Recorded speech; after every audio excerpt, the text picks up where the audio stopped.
কি আর করবো, কিপটামি করতে আমার ভাল লাগে, কিপটামি আমার রক্তে। কই তোর বাপের রক্তে তো তাহলে কিপটামি নাই? হ্যাঁ ঠিক ঠিক।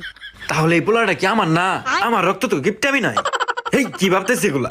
কেমনে যে আজকে কিপটামি শুরু করব? আরে ভাই আমার ছেলেটা হলো গিফটার গিফটা, শুনেন তাহলে।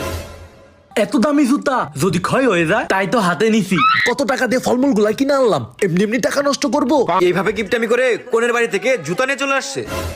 ও এই সমাচার, আজকে তোর বিয়ে আমরাই দিয়ে দিব তাইলে? না আমি বিয়ে করব না, যৌতুক ছাড়া বিয়ে তোকে করাবোই। আমি বিয়ে করব না, আমি বিয়ে করব না। ওমা পাতি দেখি দুষ্টামি করে। এই শোন, আজকে যদি খালি গিফটামি করস তাহলে বাড়িতে তুলবো না। আচ্ছা আচ্ছা ঠিক আছে, করবো না।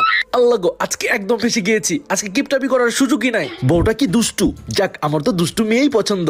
তাও তো কপালে বউটা জুটলো। আমিন। বিয়ে সম্পন্ন, এখন চলো। হ্যাঁ হ্যাঁ চলো চলো, যাক অবশেষে একটা বউ পাইলাম। এই যে এটাই হচ্ছে আমাদের বাড়ি, এবার চলো ঘরে।